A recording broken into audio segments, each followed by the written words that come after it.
this looks to be nearly everyone. Let us begin, shall we?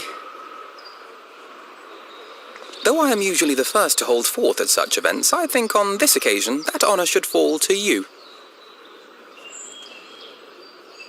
They would be more inclined to take the word of the Warrior of Darkness. Indeed. In light of the subject matter, who better than thee to speak these truths?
Wicked White? The Warriors of Light did all that? So they never... they only ever wanted to help. And when everything they'd done turned to ash, they still carried on. They gave everything to stop the flood. First their lives, then their souls. And they managed it too, in the end. They saved us. And we cursed their names.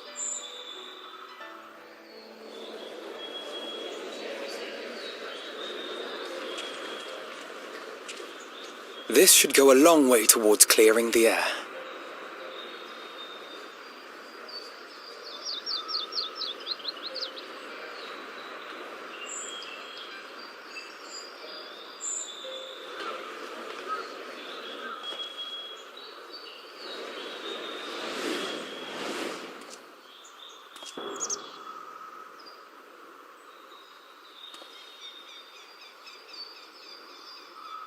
Impossible.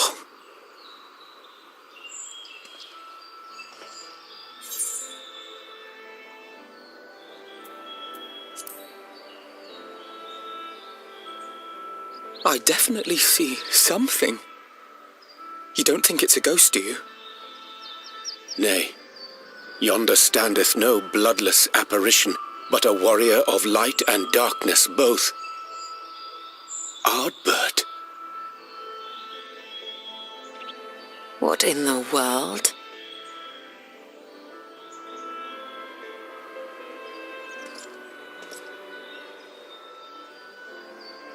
It's you! The one who slew the Eater!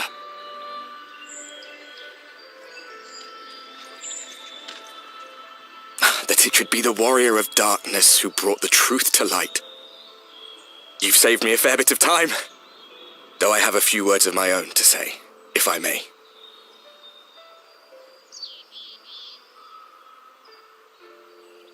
People of the Crystarium, I am Ardbert, one of those you know as a warrior of light. That's impossible. You should be dead. Aye, that I should. But as the world has been given new life, so too have I. I know not why I, and I alone, have been gifted this chance. But I do know this. Only by the will of the star itself could such a miracle come to pass.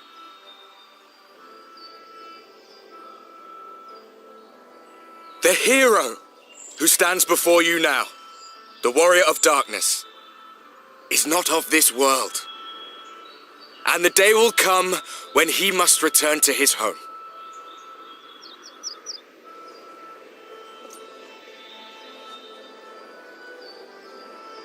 But this land is our home. And if it is to remain so, now and forevermore, It is we who must protect it. The time to rely on saviors from afar has passed. It is you who must rise. You who must become the new warriors of light. What? Us? Warriors of light?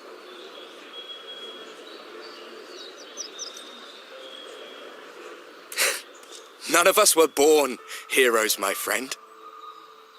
I was only ever a man with a thirst for adventure. But wherever my journeys took me, I was invariably confronted with the same choice. To lend what aid I could to those in need, or not. And I always chose the former. Any one of you could do the same. All you need is the will to help your fellow man, and the resolve to see it through.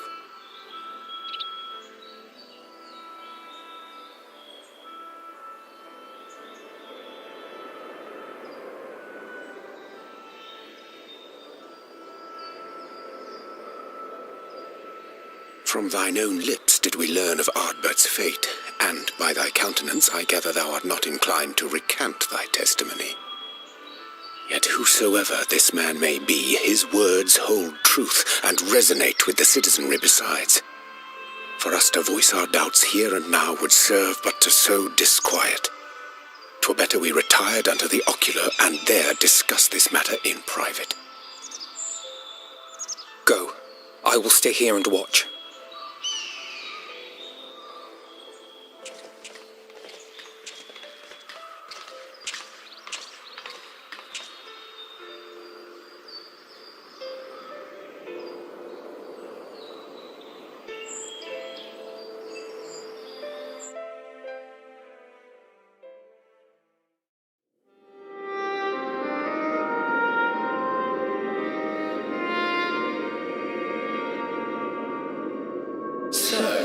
That is a warrior of light of the first. I've not had the pleasure of making his acquaintance, but as you all seem to be in agreement, I gather this is no simple case of mistaken identity.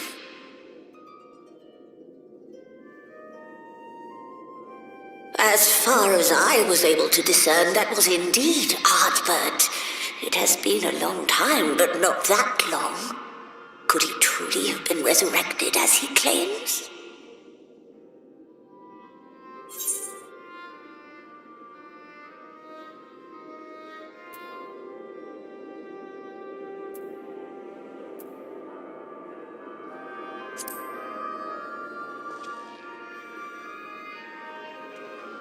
Ardbert did entrust his very soul unto thee.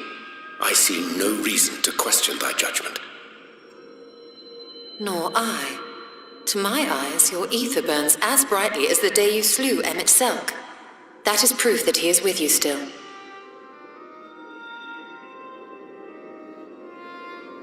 Yet that which standeth now before the people is far more than a passing imitation. I am reminded of the cardinal virtues, though a sin-eater he is not. Which leaveth but one plausible explanation. That he is an Ascian.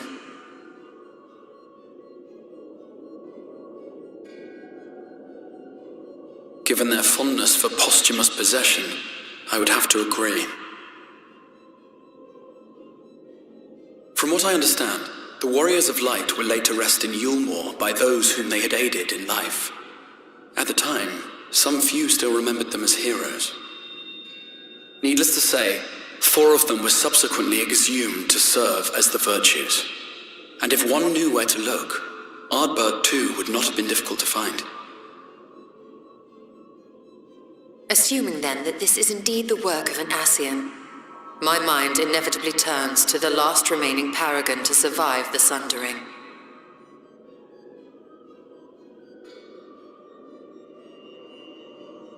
Elidibus.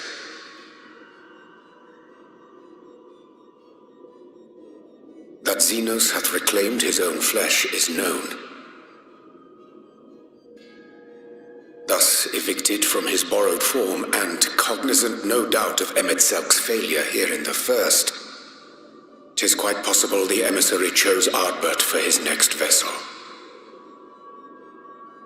Inhabiting the flesh of the fallen? My, that is unsavory. And they do this often, you say? Verily, for they possess no corporeal forms of their own. In what one may term their natural state, none save those gifted with the echo can perceive them. Indeed, when Elidibus intruded upon the waking sands, his presence did go unmarked by all save Minfilia and the Warrior of Light. On that occasion I myself remained ignorant of his coming until after his departure. 'Twas only at a later juncture, when he deigned to appear before me in borrowed flesh, that I was finally able to take the measure of him. In such puppetry do the Ascians engage when they seek to influence the course of history. And they have gained much by it. Emetzelk single-handedly built the Garlean Empire in this manner, while La Hebrea came close to conquering Eorzea, having taken possession of Thancred's living body. Yet it must needs be noted that the Ascians cannot avail themselves of all mortal vessels. For were they able to do so, none would serve as a better pawn than our own redoubtable champion. Mayhap the blessing of light shieldeth Hydaelyn's chosen from Ascian influence. Or mayhap other forces are at work. We cannot say for certain. Whatever the reason, I hope it holds true. I dare not contemplate what might come to pass otherwise. Is it not peculiar, then, that Ardbert's mortal remains should be susceptible, given that he was once a warrior of light? Or did the final departure of his soul make it possible, perhaps? Regardless, to hear an Ascian use him to call forth new warriors of light boggles the mind.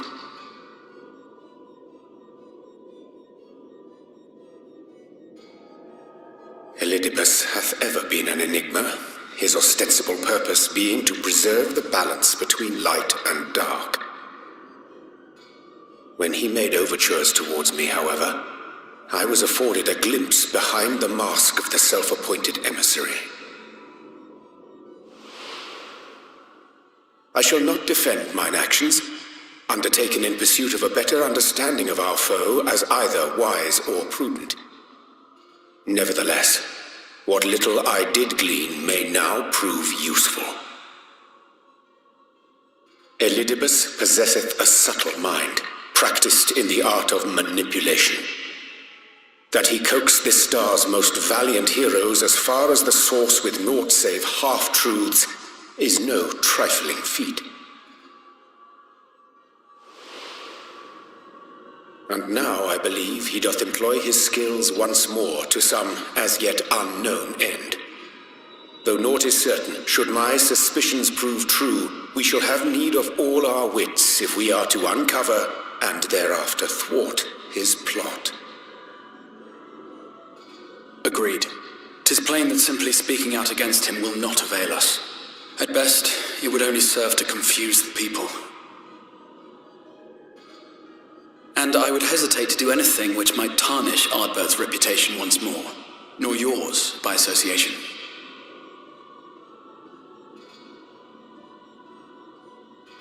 That being the case, it may be wise to keep a covert eye on this Ardbert's movements, as we attempt to discern his purpose and how best to mitigate his influence.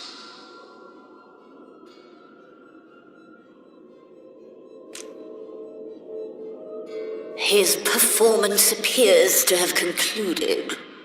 What now? Go back out and follow him?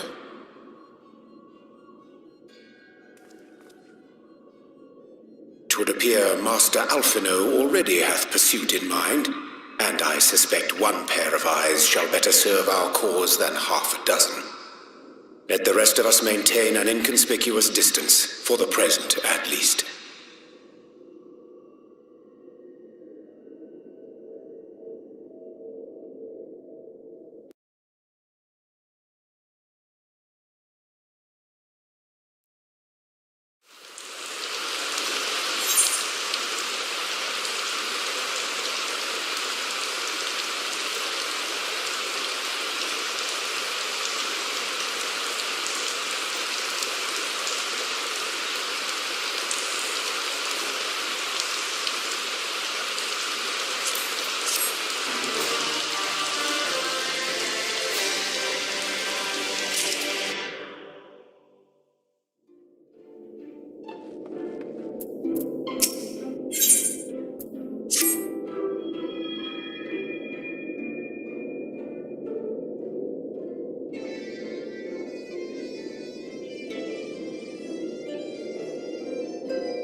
Come.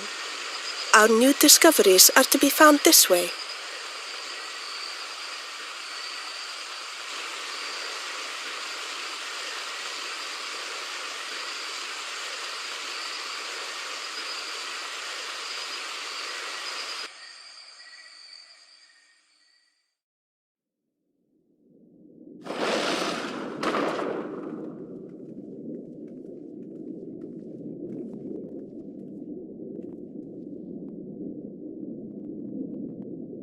The people of Ronka are known to have venerated animals, but these features do not match those of any indigenous species. This is no common beast. Though that much is plain from its proportions. Lifelike, is it not? One could almost imagine it breathed.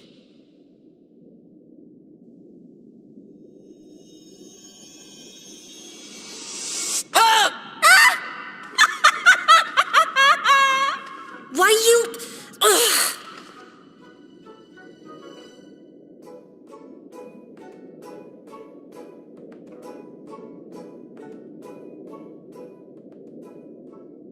This owl, by contrast, seems no different from the others we've seen.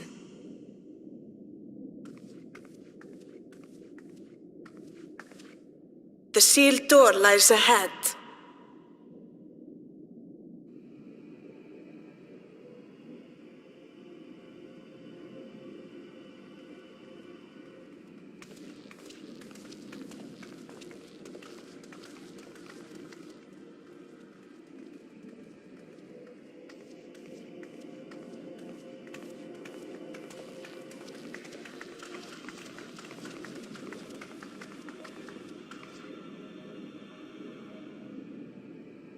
As you see, one statue is missing.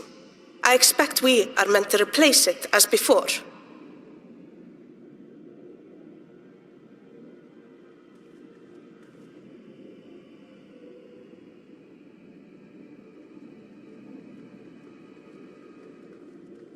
Too simple.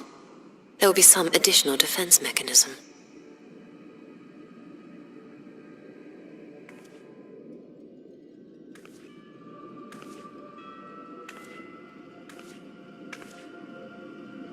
Just a moment. There are words carved into the stone.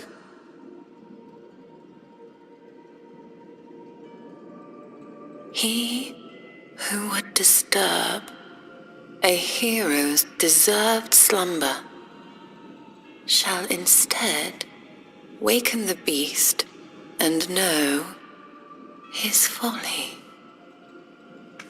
Wait! Don't!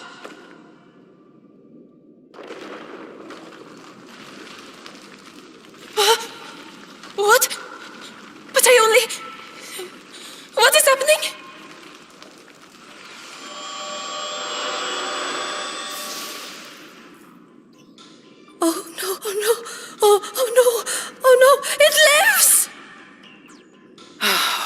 Why am I not surprised? Prepare yourselves.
not hold back!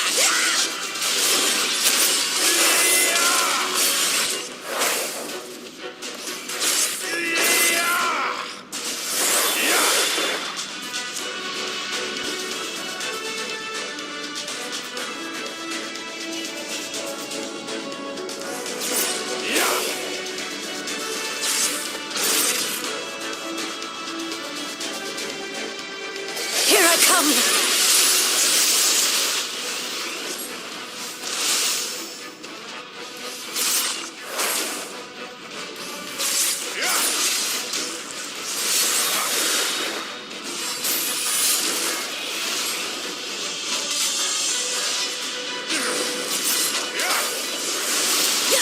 Let us see how you handle this.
Away with you!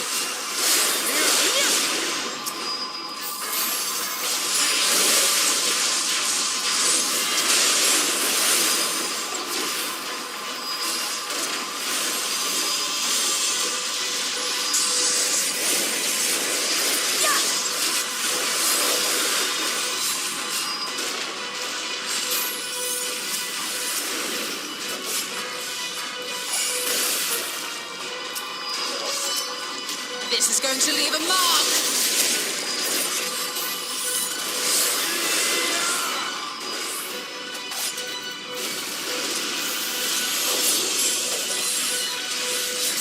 This is going to leave a mark!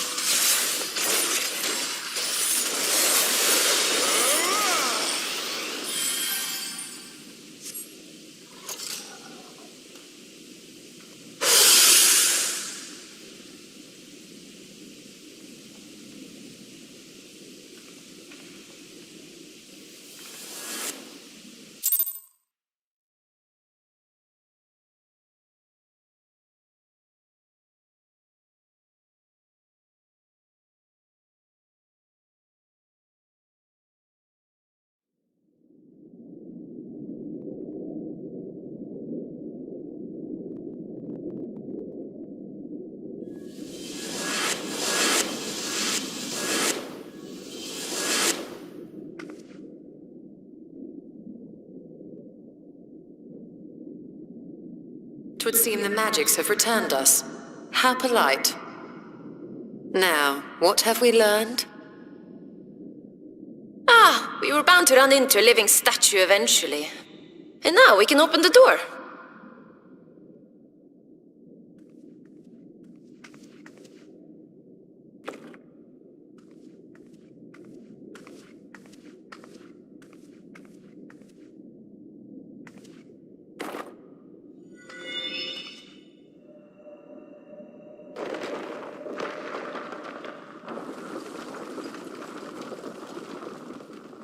He who would disturb a hero's deserved slumber.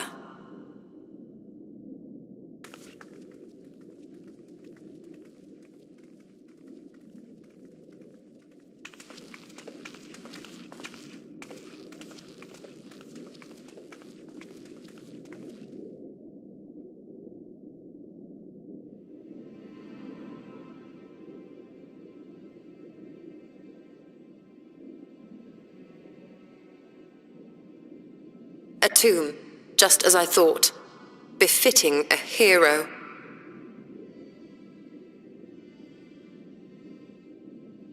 She is Vís. Could it be the Archmage Tiuna?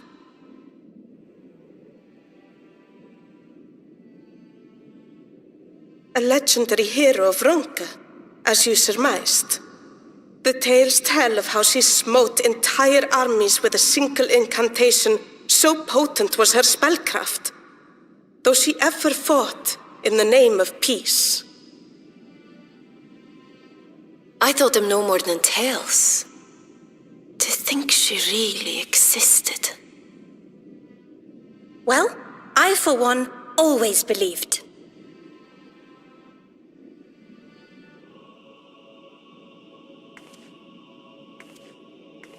I wonder. By the light of fallen stars, great power awakens. Tiuna was not only a master of spellcraft. It is said she could see truths long lost and hear the voices of men's hearts.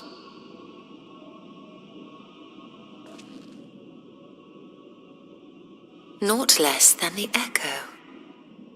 In which case, none of this is mere coincidence.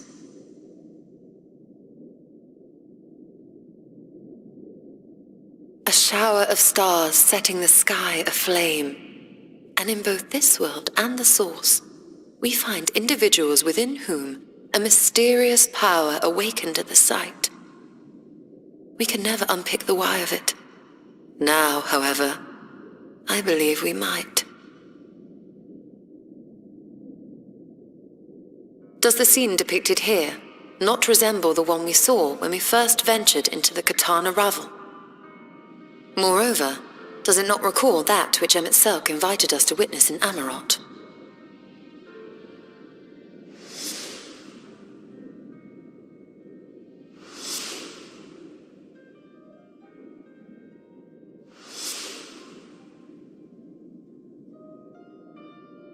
The final days.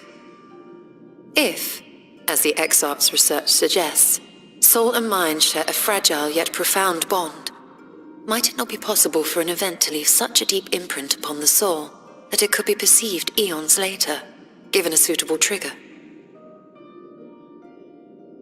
The echo defies explanation by conventional etherological theory, or shall we say modern etherological theory. But if it is a power that once belonged to the ancients, to souls yet undivided,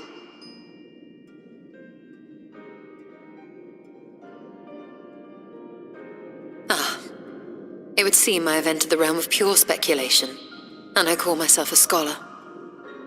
I shall refrain from making any further wild claims until such time as I have evidence.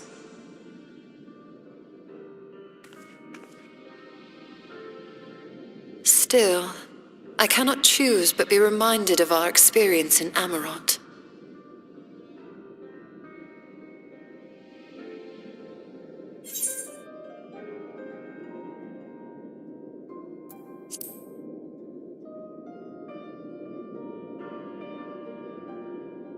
Remember us.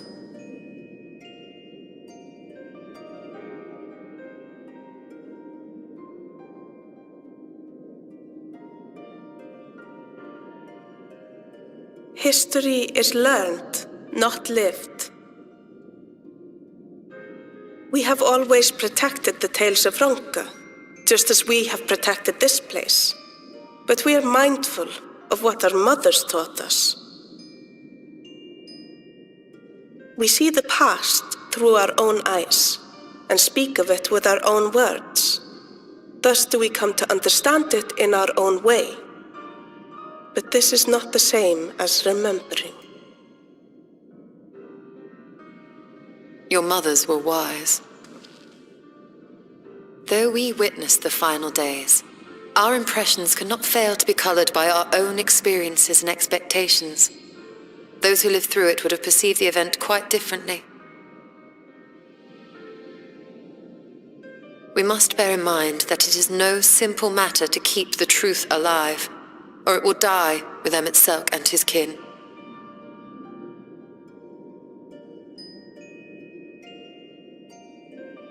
But we have disturbed you not long enough. Fanau will serve similarly well as a venue for our contemplations.